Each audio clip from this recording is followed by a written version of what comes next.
వర్తమానంలోనికి మనము దైవజనులు వర్తమానం అందించబోతున్నారు. వినటానికి ఆశ కలిగిన వాళ్ళందరూ ప్రభుకు స్తోత్రం చెబుదామా?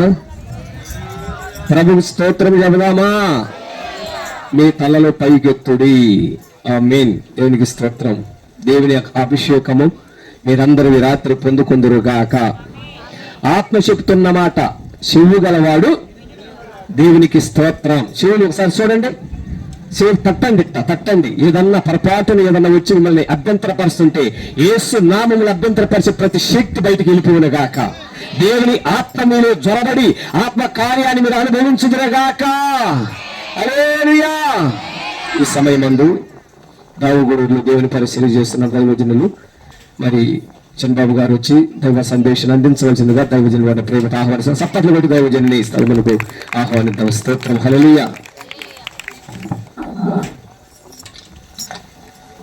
క్రీస్తునాథుడు. హల్లెలూయా, హల్లెలూయా, హల్లెలూయా.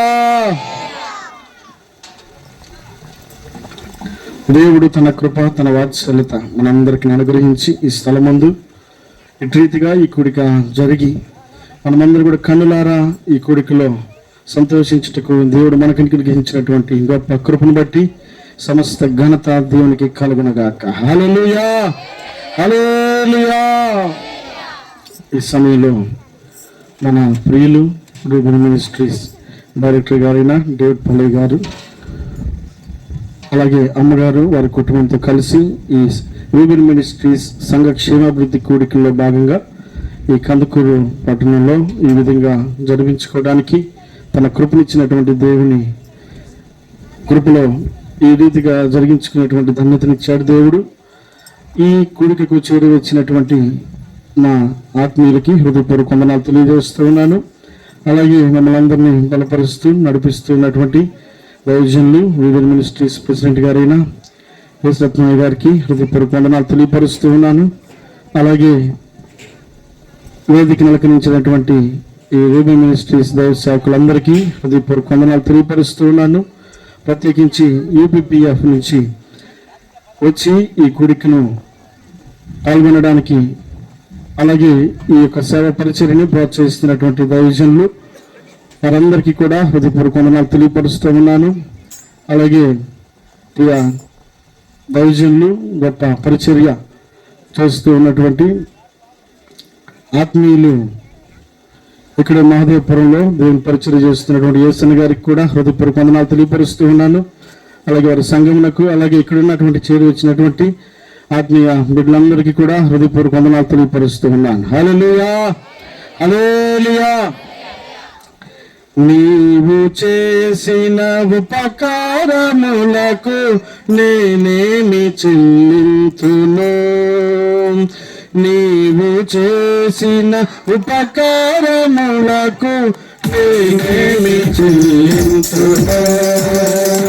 వేలాది దూరాలనా, వేలాది పుచేలనా, వేలాది దూరాలనా, వేలాది పుచేలనా, నీవు చేసిన ఉపకారములకు నేనేమి చెల్లింతును?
హల్లెలూయా, హల్లెలూయా.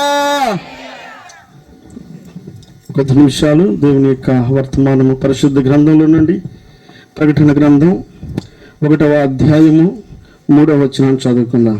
ప్రకటన గ్రంథం 1వ అధ్యాయము 3వ వచనం. సమయము సమీపించినది గనుక ఈ ప్రవచన వాక్యములను చదువువాడును వాటిని విని ఇందులో వ్రాయబడిన సంగతులను గైకొనువారును ధన్యులు. చాలండి. పరిశుద్ధ గ్రంథమైనటువంటి ఈ బైబిల్ ఆది కాండంతో ఆరంభించబడి ప్రకటన గ్రంథంతో ముగించబడిందండి. ఆది కాండములో ప్రతి దానికి ప్రారంభం కనబడుతుంది, ప్రకటన గ్రంథంలో ప్రతి దానికి ముగింపు కనబడుతుంది. ఆరంభించిన వాడు దేవుడే, దాన్ని ముగించేవాడు కూడా దేవుడే. ఆయన ఆరంభము మాత్రమే కాదు, ముగింపు కూడా నీకు తెలియపరిచినటువంటి గొప్ప దేవుడు. దేవునికి స్తోత్రం చెల్లిద్దాం. హల్లెలూయా. దేవుని వాక్యం సెలవిస్తూ ఉన్నటువంటి మాట ఈ రాత్రి వేళ మనం గమనించగలిగితే సమయము సమీపించినది అని అంటా ఉన్నాడు. ఎవరి మాట రాసింది? అపోస్తలుడైనటువంటి యోహాను అనబడేటువంటి భక్తుడు సలోమి జబదయ వాళ్ళ కుమారుడైనటువంటి ఈ యోహాను బాల్య దినము నుండి దేవుని యందు భయభక్తులు కలిగినటువంటి వాడై తన తల్లి అలాగే తనతో ఉన్నటువంటి తన తోబుట్టువు అలాగే తను కూడా యేసుక్రీస్తు ప్రభుల వారితో సత్సంబంధం కలిగి ఆయన బ్రతికి ఉన్నటువంటి దినాలలో తల్లి యొక్క ఆశ, తల్లి యొక్క ఆలోచన ఈ భూ సంబంధమైనదైతే కాదు. తల్లి యొక్క ఆశ తన బిడ్డల పట్ల ఏ విధంగా కనపరిచింది అని మనం ఆలోచన చేయగలిగినప్పుడు వాక్యంలో ఒక మాట జ్ఞాపకం చేసుకుందాం. మత్తయి రాసిన సువార్త 20వ అధ్యాయము 20వ వచనం చూస్తే, మత్తయి రాసిన సువార్త 20వ అధ్యాయము 20వ వచనం. అప్పుడు జబదయి కుమారుల తల్లి తన కుమారులతో ఆయన యొద్దకు వచ్చి నమస్కారము చేసి ఒక మనవి చేయబోగా, నీవేమి కోరుచున్నావని ఆయన అడిగాను. అందుకామె, నీ రాజ్యమందు ఈ నా ఇద్దరు కుమారులలో ఒకడు నీ కుడివైపునను ఒకడు నీ ఎడమ వైపునను కూర్చుండ సెలవుమని ఆయనతో చెప్పాను. చాలండి. తల్లి యొక్క ఆశ, తల్లి యొక్క ముందు చూపు మనం అక్కడ గమనించినప్పుడు ఆ జబదయ సలోమి అలాగే వారికి పుట్టినటువంటి సంతానమైనటువంటి ఇద్దరు బిడ్డల యొక్క ముందు చూపుల గురించి మనం ఆలోచన చేస్తా ఉన్నప్పుడు తల్లి యొక్క ఆలోచన ఎలా ఉంది అంటే, ఈ భూ సంబంధమైనటువంటి ఆలోచన తల్లికి లేదు, పర సంబంధమైనటువంటి ఆలోచన వ్యక్తపరుస్తూ ఉంది. ఎవరితో మాట్లాడుతూ ఉంది? సాక్షాత్తు దేవుడితో. యేసుక్రీస్తు ప్రభుల వారు ఈ భూమి మీద ఈ లోకమును ప్రేమించి జన్మించి బ్రతికి 33.5 సంవత్సరాలు జీవించినటువంటి జీవిత కాలంలో యేసుక్రీస్తు ప్రభుల వారి యొక్క అడుగుజాడలో నడుస్తూ ఆయనకు శిష్యులుగా పిలువబడుతున్నటువంటి ఈ యోహాను యొక్క తల్లిదండ్రుల యొక్క ఆలోచన ఎలా ఉందనంటే, ఈ భూ సంబంధమైనటువంటి ఆశీర్వాదాల నిమిత్తమై ఆ తల్లి ఆ బిడ్డల కొరకు ప్రయాసపడడం లేదు, పరలోక సంబంధమైనటువంటి ఆశీర్వాదం కొరకు ఆ తల్లి ఎంతో ఆశపడతా ఉంది. అపోస్తలుడైనటువంటి పౌలు ఒక మాట అంటాడు, ఈ జీవిత కాలం మట్టుకే మనము యేసుక్రీస్తుని విశ్వసించిన యెడల మనకంటే దౌర్భాగ్యులు ఇంకెవరు లేరంట. అంటే ఈ భూమి మీద జీవిస్తున్నటువంటి నీతో నాతో దేవుడు తెలియపరచాలన్నటువంటి ఆలోచన, ఈ లోకంలో ప్రేమించినటువంటి ఉద్దేశము, ఆయన ఈ భూమి మీద 33.5 సంవత్సరాలు జీవించినటువంటి జీవితం కావచ్చు, అలాగే మన కొరకు ఆయన శిలువలో తన ప్రాణాన్ని పెట్టినటువంటి ఆ గొప్ప త్యాగం కావచ్చు, మరలా తిరిగి లేచినటువంటి ఆ గొప్ప కార్యం కావచ్చు, ఏది ఏమైనప్పటికీ ఆయన అల్టిమేట్ గా మనకు తెలియపరుస్తున్నటువంటి ఒక ఉద్దేశం ఏంటంటే, ఈ భూమి మీద బ్రతికేటువంటి ప్రతి మనిషి కూడా ఆరోహణమై పరలోకములకు చేరాలన్నది ఆయన యొక్క ఆశ, ఆయన యొక్క ఆలోచన అయింది, ఆయన యొక్క ఉద్దేశమైంది, ఆయన యొక్క తలంపు నీ పట్ల, నా పట్ల, మనందరి పట్ల ఆయన పరలోకములకు చేర్చాలన్నది ఆయన యొక్క తపనండి. చాలా మంది ఇక్కడ ఆశీర్వాదం కొరకు మాత్రమే ప్రయత్నం చేస్తున్నారు. కాలు నొప్పి తగ్గలేదు, లేకపోతే చేయి నొప్పి తగ్గలేదు, లేకపోతే ఇంకా ఇల్లు కట్టలేదు, ఇంకా పెళ్లి చేయలేదు. ఇవన్నీ కూడా అవసరమే, కానీ వీటికంటే మిక్కిలిగా అవసరమైనది ఒకటి ఉంది. ఇదిగో మనం ఈ భూలోకంలో సంపాదించుకోలేనిది, పరలోకంలో నీ కోసం నా కోసం దాచిపెట్టబడినటువంటి నిత్య జీవం అనే కిరీటమును దేవుడు నీ కొరకు నా కొరకు మనందరి కొరకు సిద్ధపరిచి ఉన్నాడన్న విషయాన్ని మనం గమనంలో తెచ్చుకోవాలి. తల్లి యొక్క ఆశ, తల్లి యొక్క ఆవేదన యేసుక్రీస్తు ప్రభుల వారి దగ్గరికి తన బిడ్డలిద్దరిని తీసుకొని వచ్చి మాట్లాడుతూ ఉంది. అయ్యా నా బిడ్డలను, ఇదిగో నీవు అంటున్న నిత్యరాజ్యం ఏదైతే ఉందో, నువ్వు చెప్తున్నటువంటి నిత్యరాజ్యం ఏదైతే ఉందో, ఆ నిత్యరాజ్యంలో నా బిడ్డలు నీ కుడి పక్కన ఎడం పక్కన ఉండాలని తల్లి యొక్క ఆశ అండి. ఎంత గొప్ప ఆశ అది! చాలా మంది ఈ లోకంలో ఈ భూ సంబంధమైన ఆశలకు మాత్రమే పరిమితమై జీవితాలను వెళ్ళబుచ్చుతున్నటువంటి వ్యక్తులకు వ్యతిరేకంగా ఈ తల్లి తన ఆశను వ్యక్తపరుస్తా ఉంది, తన ఆశను తెలియపరుస్తా ఉంది. ఆ తెలియపరుస్తున్న ఆశ నిత్య రాజ్యం గురించినటువంటి తపనండి అది. ఆ తల్లి యొక్క తపన దేవుడు గమనిస్తా ఉన్నాడు. అంత మాత్రమే కాదు, బాలుడు నడవలసిన త్రోవని వారికి నేర్పుము, వాడు పెద్దవాడైన తర్వాత దాని నుండి తొలగిపోడంట. మరి ఆ తల్లి ఎంత ఆవేదనతోటి యేసుక్రీస్తు ప్రభుల వారితోటి ఇది నా కొడుకు నిత్యరాజ్యంలో ఉండాలని ఆశపడింది కదా.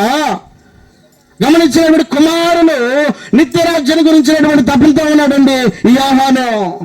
ఆనాడు తల్లి వేసినటువంటి విత్తనం, ఆనాడు తల్లి చెప్పినటువంటి మాట, ఆనాడు తల్లి యొక్క నిరీక్షణ ఫలభరితంగా ఉన్నటకు ఆ బిడ్డ ఆ తల్లి ఆశలకు అనుగుణంగా ప్రయాణం చేస్తున్నాడు. దేవుని యొక్క మాటలు ప్రకటన చేస్తూ ఉన్నటువంటి యేసుక్రీస్తు ప్రభుల వారిని సిలువ వేసి ఆయన ఇక్కడ భూమి మీద లేకుండా చేశారు. కారణం ఏమీ లేదు, ఆయన అనేకులను మారుస్తున్నాడంట. మరి ఆయన వెంబడించినటువంటి శిష్యులు చేసే పని అంటే వారు కూడా దేవుని యొక్క పరిచయం చేస్తున్నారు, వారు కూడా దేవుని యొక్క మాటలు ప్రకటన చేస్తున్నారు. వారు కూడా శ్రమ కష్టమని వారు ఎంచకుండా వారు దేవుని కోసం పనిచేయడానికి ఇష్టపడుతున్నారు. ఓర్చుకోలేనటువంటి ప్రభుత్వము వారి మీద కక్ష కట్టి అపోస్తల కార్యాల గ్రంథం 12వ అధ్యాయం మొదటి వచనంలో చూస్తే, అపోస్తల కార్యాల గ్రంథము 12వ అధ్యాయం మొదటి వచనం, దాదాపు అదే కాలమందు రాజైన హేరోదు సంఘపు వారిలో కొందరిని బాధ పెట్టుటకు బలత్కారముగా పట్టుటకు యోహాను సహోదరుడైన యాకోబును ఖడ్గముతో, ఆ దినాలండి దేవునికి సువార్త ప్రకటిస్తూ ఉన్నటువంటి దినాలలో, ఇదిగో దైవ సేవకులను చంపుతూ ఉన్నటువంటి దినాలవి, ఇదిగో ప్రకటించకుండా అడ్డుపడుతున్నటువంటి దినాలవి, దేవుని యొక్క మాట ఏ మాత్రం వినబడకుండా చేస్తూ ఉన్నటువంటి దినాలలో యోహాను దేవుని కొరకు నిలబడడానికి ఇష్టపడుతున్నాడు. దేవునితో సత్సంబంధం కలిగి ప్రయాణించాలని కోరుకుంటున్నాడు. దేవుని ఉద్దేశాన్ని నెరవేర్చాలని కోరుకుంటున్నాడు. దేవుని యొక్క మనస్సును ఎరిగినటువంటి యోహాను దేవుని కొరకు ఏ పని చేయడానికి ఇష్టపడుతున్నాడు. ఇదిగో హేరోదు లాంటి వ్యక్తులు సత్య సువార్తను అడ్డుకోవడానికి ప్రయత్నం చేస్తున్నటువంటి దినాలలో ఇదిగో బాధపడుతున్నారు, కష్టపడుతున్నారు, ఇబ్బంది పడుతున్నారు. వాటన్నిటిని కూడా లెక్క చేయకుండా దేవుని కోసం నిలబడడానికి ప్రయత్నం చేసేటువంటి ఈ యోహానట ఒక సమయాన తీసుకెళ్లి పద్మాసు అనబడే ద్వీపంలో పడేశారంట.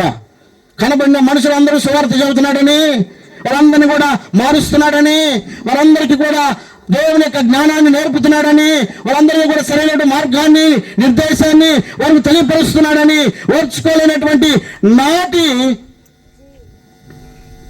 రోమా ప్రభుత్వము ఆధ్వర్యంలో యోహానును కూడా శిక్షించాలని ప్రయత్నం చేశారు.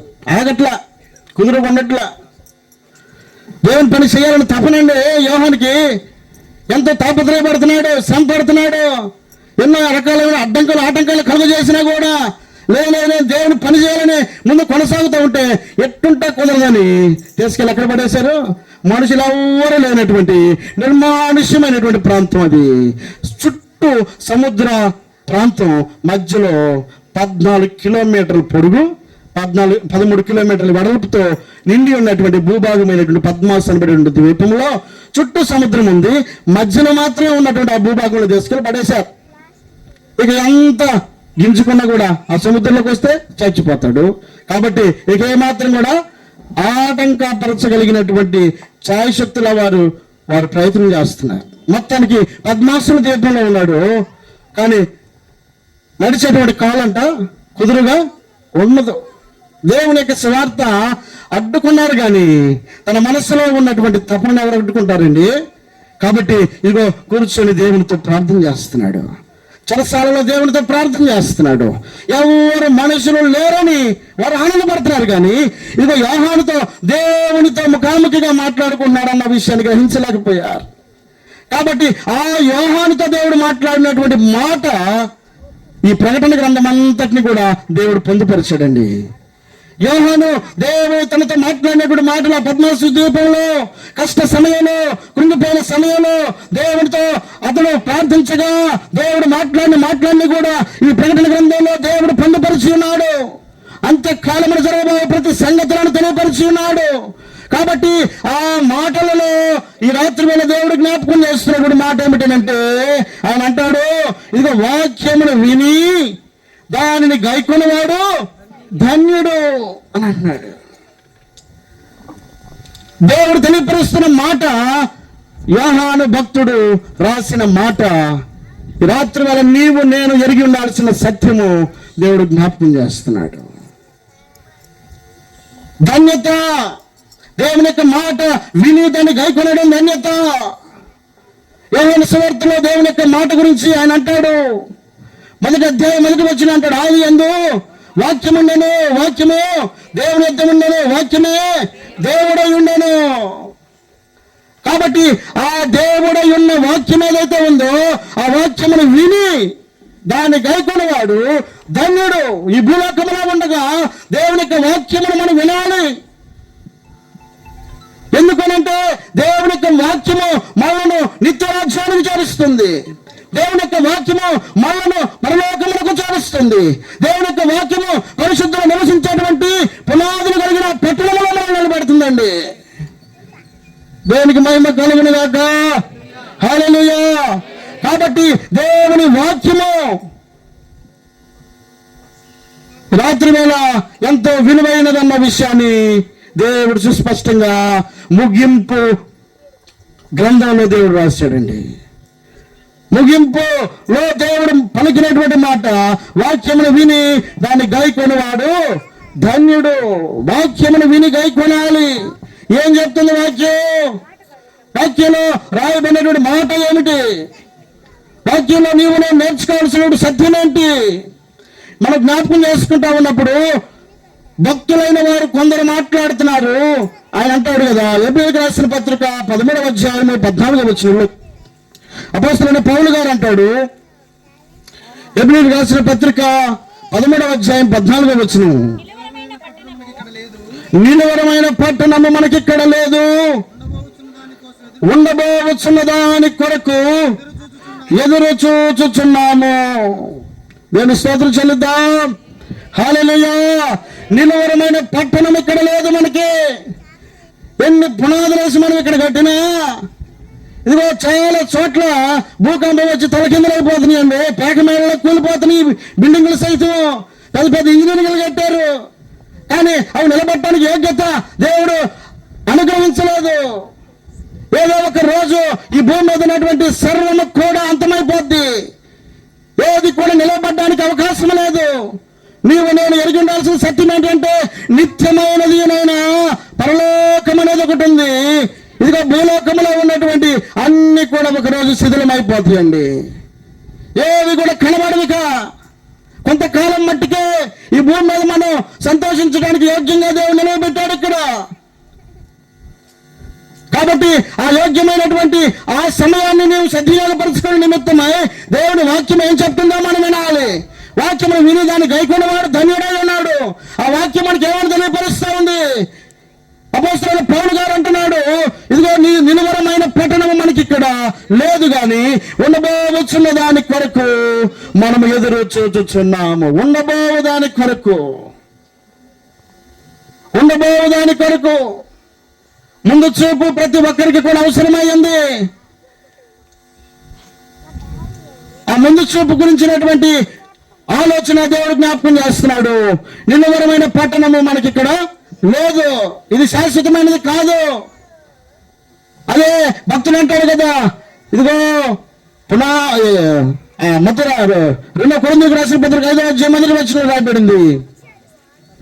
2 కొరింథీయులకు రాసిన పత్రిక 5వ అధ్యాయం 1వ వచనంలో, భూమి మీద మన గుడారమైన ఈ నివాసము శిథిలమైపోతుంది. ఇదిగో చేతి పని కాక దేవుని చేత కట్టబడింది నిత్యమైనది నివాసము పరలోకమందు మనకున్నదని మనం ఎరిగి ఉండాలంట.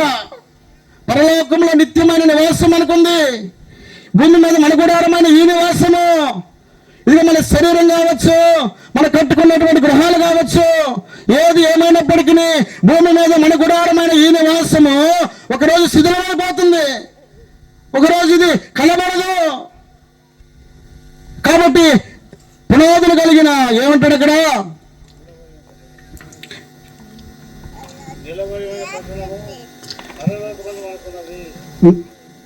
చదువమ్మా, భూమి మీద మన గుడారమైన ఈ నివాసము శిథిలమైపోయినను చేతి పని కాక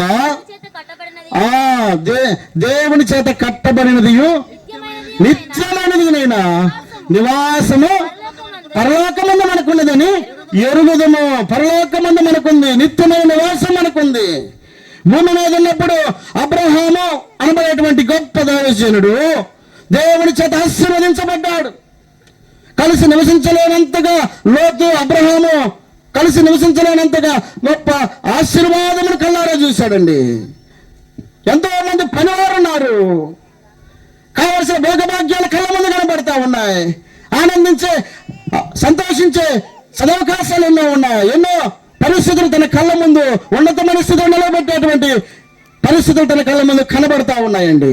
అబ్రహాముకి ఏం తక్కువ అండి. ఇక భూమి మీద మన గుడారమైన ఈ నివాసం ఒకరోజు శిథిలమైపోతుంది అన్న విషయాన్ని గ్రహించి తెలివిగా అబ్రహాము చేస్తున్న పని ఏంటో తెలుసా? హెబ్రీయులకు రాసిన పత్రిక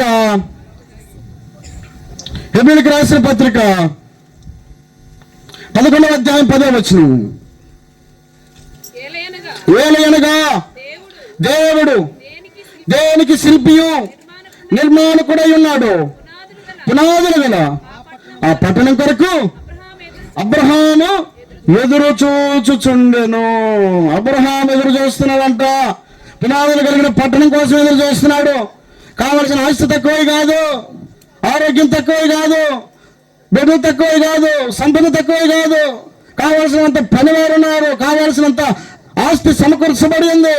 ఇదంతటిని కూడా ఒక పక్కకి నెట్టేసి ఇది కాదు నాకు కావాల్సింది పునాదులు కలిగిన పట్టణం నాకు కావాలని ఎదురు చూస్తున్నాడంట. దేవునికి మహిమ కలుగును గాక. హల్లెలూయా. కాబట్టి దేవుని యొక్క వాక్యం జ్ఞాపకం చేస్తున్నటువంటి చక్కటి మాట ఏమిటంటే, పునాదులు కలిగినటువంటి ఆ పట్టణం నీ కోసం, నా కోసం, మన కోసం ఎదురు చూస్తుందండి. యేసుక్రీస్తు ప్రభువు వారు ఏమంటాడు తెలుసా? ఈ భూమి మీద బ్రతికున్నటువంటి దినాల్లో ఆయన చెప్తున్నటువంటి చక్కటి మాట ఏమిటంటే, ఆయన చనిపోయి ఆరోహణం అవుతున్నటువంటి దినాల్లో ఆయన చెప్పినటువంటి మాట 14వ అధ్యాయము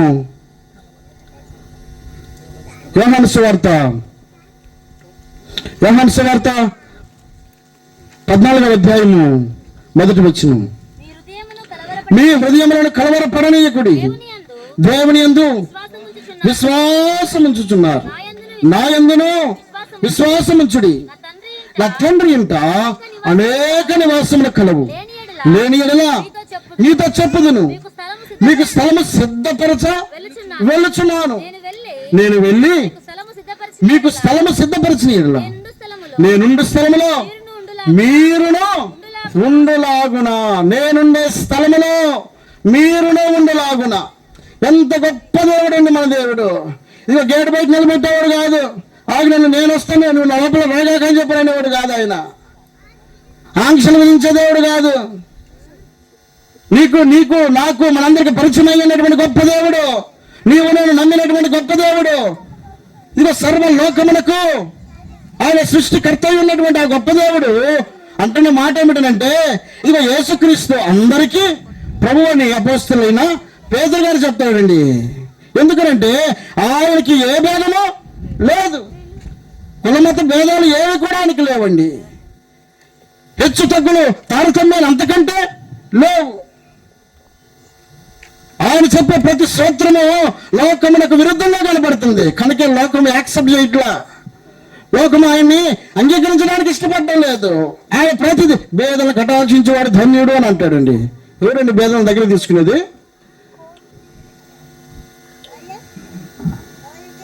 అది లోకానికి విరుద్ధంగా ఉండిద్ది. అంటే భేదలు పక్కన పెట్టమడిద్ది లోకం. కానీ ఆయన ఏమంటాడు? దగ్గర తీసుకున్నాను అంటాడు. ఇట్టగే ఉండిద్ది ఆయన ప్రసంగాలన్నీ కూడా. ఏమాత్రం కూడా మింగుడు పడినటువంటి శాస్త్రులు కావచ్చు, పరిశీలు కావచ్చు, ఆయన అంతమందించాలని ప్రయత్నం చేశారు. కానీ ఆయన సత్య సువార్త నేటికి కూడా కొనసాగుతుంది. దేవునికి మహిమ కలుగును గాక. హల్లెలూయా. దేవుని యొక్క మాట జ్ఞాపకం చేస్తున్నటువంటి ఆలోచన ఏమిటంటే, ఆయన ఎలాంటి వాడునంటే, నేను ఉండే స్థలంలో మీరు కూడా ఉండాలి. నేను వెళ్తున్నా, ముందు వెళ్ళి మీ అందరూ స్థలాన్ని సిద్ధపరచుకుని వస్తా. నేను వచ్చే వరకు మీరు సిద్ధపడి ఉండండి. ఆ తర్వాత నేను వచ్చి మిమ్మల్ని తీసుకుని వెళ్తాను. ఎంత మంచి దేవుడు అండి.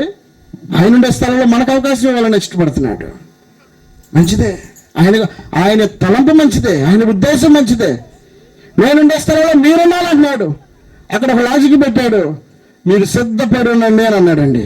ఏ విషయంలో సిద్ధపడాలి? ఈ ఒక్క మాట ఈ రాత్రి వేళ నీవు నేను గమనిద్దాం. కీర్తనల భాగము,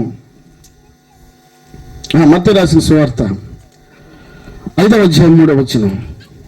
మత్తయి రాసిన సువార్త 5వ అధ్యాయం 3వ వచనం. ఆత్మ విషయమై దీనులైన వారు ధన్యులు, పరలోక రాజ్యము వారిది.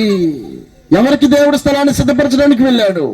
ఈ భూమి మీద సిద్ధపడాల్సినటువంటి క్రియలు మనలో ఏవి చూడాలని కోరుకుంటున్నాడు. ఏముంటే ఆ స్థలంలో ఉండటానికి యోగ్యమై ఉంటామో రాత్రి వేళ దేవుడు జ్ఞాపకం చేస్తున్నాడు. ఆత్మ విషయమై దీనులైన వారు ధన్యులు. ఎందుకంటే పరలోక రాజ్యం అలాంటి వారిది. దేవుని స్తోత్రం చెల్లిద్దాం. హల్లెలూయా. ఆత్మ విషయమై దీనులైన వారు ధన్యులు. శరీరం ఏం చెప్పిద్దానంటే, ఏంటో మాట లేదని చెప్పిద్దండి. ఆత్మ ఏం చెప్పిద్ది తెలుసా? ఏం కాస్త తగ్గితే ఏమైంది? ఆత్మ మాట ఎవరండ్రు? ఆత్మకి ఎవరు అవకాశం? ఎవరు? నరుని యొక్క ఆత్మ దేవుడు పెట్టిన దీపం అండి. దీపం. నరుని నాసికారంధ్రంలో ఆయన జీవాయువుని ఉదగా నరుడు జీవాత్మ ఆయన లోపల ఉన్నటువంటి ఆ ఆత్మకు వాల్యూ ఉంది. నీకున్నటువంటి పైరూపము నీవు ఉన్నంతసేపే, నువ్వెంత బాగా అందంగా అలంకరించబడినా ఒకవేళ లోపల కనుక ఆత్మ కనుక వెళ్ళిపోయింది అనుకో, 12 ఎప్పుడు ఇద్దా, లేకపోతే 12 లోపే తీసేయాలి అని అప్పుడు దాకా బాగా ప్రేమించిన వాళ్ళు, ఏడ్చిన వాళ్ళందరూ కూడా తర్వాత మన శరీరానికి వాల్యూ ఎవరండి? రకరకాల చెట్లు కొడతారు. ఒక్కరోజుకి వాసన వచ్చిందా మన శరీరం? అంటే శరీరానికి వాల్యూ ఈ భూమి మీద ఉన్నప్పుడు ఆత్మకు ఉన్నటువంటి వాల్యూ ఏంటో మనం గమనించాలండి. ఆత్మ తాను దయచేసిన దేవుని వద్దకు వెళ్తుందంట. శరీరము మట్టికి మన్నుగా మార్చబడుతుంది. ఆత్మ ఎక్కడికి వెళ్తుంది? తాను దయచేసిన దేవుని దగ్గరికి వెళ్తుంది. కాబట్టి ఆయన దగ్గరికి వెళ్ళేటువంటి ఆత్మకు తగినట్లుగా నీవు నేను ఏ విధంగా కొనసాగాలో దేవుని వాక్యం సెలవిస్తున్నటువంటి చక్కని మాట ఏమిటంటే, ఆత్మ విషయమై దీనులైన వారు ధన్యులు. ధన్యులు. దేని విషయమై? దీనులై ఉండాలంట. పరలోక రాజ్యాన్ని చేరాలేనంటే వేధించుకోనంటే కుదరదు. నేను తగ్గనంటే కుదరదు. దీనత్వాన్ని వ్యక్తపరచాలి, క్షమించేటువంటి గుణాన్ని కానీ, అలాగే మనలో ఉన్నటువంటి సాత్వికత్వం కానీ, ఇవన్నిటిని కూడా మనం వ్యక్తపరచగలిగినటువంటి వ్యక్తులమై ఉండగలిగితే, ఆ సిద్ధపాటు మనలో ఉండగలిగితే, ఇక నిత్య రాజ్యంలో నీ కోసం స్థలం సిద్ధపరచబడి ఉంది. దేవుడే అంటున్నాడు, ఇక ఆత్మ విషయమై దీనులైన వారు ధన్యులండి. ఇక నీ శరీరం కోసం నువ్వు ఆలోచన చేయొద్దు. శరీరం 100 రకాల మాటలు చెప్పిద్ది, కానీ అది నిత్య నరకాగ్ని దేశపోద్ది. శరీరం మాట ఉంటే, ఆత్మ మాటని వినగలిగితే, ఆత్మ విషయమై దీనులైన వారు ధన్యులు. అందుకే ఆయన ఏమంటాడనంటే 18వ అధ్యాయము మత్తయి వార్త 4వ వచనంలో, 18వ అధ్యాయం 4వ వచనం, కాగా అమ్మా ఈ బిడ్డ వలె తను తాను తగ్గించుకుని వాడెవడో వాడే పరలోక రాజ్యంలో గొప్పవాడు. తను తాను తగ్గించుకుని వాడెవడో. ఎక్కడ గొప్పవాడండి? ఇక్కడ మన చేతగానే కనపడచ్చు. ఎందుకు అన్నిటికీ లోబడిపోతాడు ఈ మనిషి అని చెప్పి అనుకోవచ్చండి. కానీ దేవుని వాక్యం సెలవిస్తుంది, ఆత్మ విషయమై దీనులైన వారు ధన్యులు. తను తాను తగ్గించుకునేవాడు హెచ్చించబడతాడు. తగ్గించుకున్నవాడు హెచ్చించబడతాడండి. హెచ్చించబడ్డం అంటే నిత్య రాజ్యానికి. దేవుడి వాక్యం ఈ రాత్రి వేళ మీకు నాకు తెలియపరుస్తున్నటువంటి మాట జ్ఞాపకం చేసుకుని ఈ రాత్రి వేళ మనం ఆలోచన చేయగలిగితే, దేవుడు అంటున్నాడు, ఇదిగో ఆత్మ విషయమై దీనులైన వారు ధన్యులండి. ఎవడైతే తను తాను తగ్గించుకుంటాడో వాడు హెచ్చించబడతాడు. ఈ భూమి మీద మనం తగ్గించుకోకుండా ఉంటే మనం ఇక్కడే ఉంటామండి. మన తగ్గింపు మన హెచ్చింపుకు కారణం అవుతుంది. నిన్ను నన్ను మళ్ళందరూ సృష్టించినటువంటి సృష్టికర్త అయినటువంటి దేవుడు నీ కోసం నా కోసం ఈ భూమి మీద తన ప్రాణాన్ని పెట్టడానికి ఇష్టపడినటువంటి దేవుడు ఎన్నో అవమానాలను చూశాడండి, ఎన్నో నిందలను చూశాడు. ఆయన పొందినటువంటి దెబ్బలు నీకు నాకు మనకు స్వస్థతగా మార్చబడ్డాయి. దీన్ని స్తోత్రం చెల్లిద్దాం. హల్లెలూయా. ఆయన తన్ను తాను తగ్గించుకున్నాడండి. ఇదిగో హింసించారు, సిలువేయమన్నారు, రకరకాల మాటలు మాట్లాడారు. ఆయన అంటాడు, తండ్రి వీరు ఏమి చేయుచున్నారో వీరు ఎదుగురు గనుక వీరిని క్షమించయ్యా. మొత్తం మనసులో ఏం పెట్టుకోలేదండి. ఆయన తగ్గింపు ఎక్కడ చేర్చిందో తెలుసా?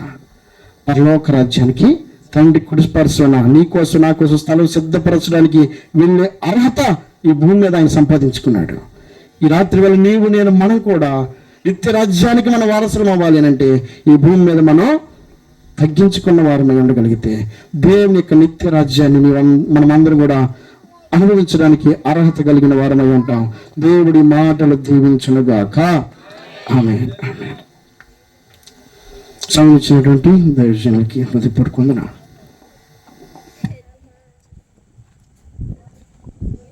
Praise the Lord. ఒకసారి మనం ప్రార్థన చేసుకుందాం. అందులో తల ఉంచండి, కళ్ళు మూసుకోండి. ప్రభువా నీకు స్తోత్రమయ్యా, నీకు వందనాలున్నాయి. మేము విన్న మాటలు ప్రభువా, నీ మాటలు నీ రాజ్యానికి మేము వారసులు కృప మాకు దయచేయని మనం ప్రార్థన చేద్దాం. స్తోత్రం ప్రార్థన చేసుకుందాము. మన మధ్యలో అజయ్ గారు వచ్చి మరి మనల్ని ప్రార్థన నడిపిస్తారు. మనం రెండవ వర్తమానము మనం వినబోతున్నాము. దేవునికి స్తోత్రం కలుగును గాక. హల్లెలూయా. పరిశుద్ధ రాజ్యాధిపతి నీకు స్తోత్రాలు. ఎంతైనా నమ్మదగిన దేవుడివి, అద్భుతాలు ఆశ్చర్యకార్యం చేసే దేవుడివి. నీ దాసు ద్వారా మాట్లాడిన ప్రతి శ్రేష్టమైన మాటలు నీ ప్రజలమైన మేము వినడానికి నువ్వు ఇచ్చిన అవకాశం బట్టి వందనాలు. ఈ అంత్య దినాల్లో, భయంకర దుర్దినాల్లో నీ మాటకు లోబడి నిన్ను వెంబడించేవారుగా నీ ముఖ కాంతి మా మీద ప్రకాశింపజేసి అర్హత పొందుకోవడానికి నీ మాటల ద్వారా మమ్మల్ని బలపరచమని స్థిరపరచమని ప్రార్థిస్తున్నాం. ఇక ముందున ప్రభువా నీ దాసు నిలబడుతుండగా నీ దాసుని కూడా సిల్జర్ మొదలుపరచుకోండి. శ్రేష్టమైన జుంటు తేలిదారుల కంటే మధురమైన మాటలు మాతో మాట్లాడమని బలపరచమని, సంఘాన్ని అభివృద్ధిపరచమని, ఈ యొక్క శబ్దం ద్వారా ఎంతమంది వింటున్నారో వారి జీవితాల ప్రభావ మార్పు రావడానికి తగిన నిర్ణయం తీసుకోవడానికి ప్రార్థిస్తున్నాం. ప్రభు నీ కొందనారు ఈ సభల ద్వారా ఈ సంఘ సేవకులను జ్ఞాపకం చేసుకున్నాం, వారి కుటుంబాన్ని జ్ఞాపకం చేసుకుంటున్నాం. ఎంతో వెచ్చించి ఈ యొక్క స్వార్థ ప్రకటించడానికి ప్రభావ శ్రమ పడుతుండగా తగిన ప్రతిఫలం ఇప్పుడు దయచేయని ప్రార్థిస్తూ ముందున్న కార్యక్రమం నామానికి మహిమా గంట ప్రభావం చెల్లించుకోమని యేసు పరిశుద్ధంగా నడుచున్నాము తండ్రి. ఆమేన్.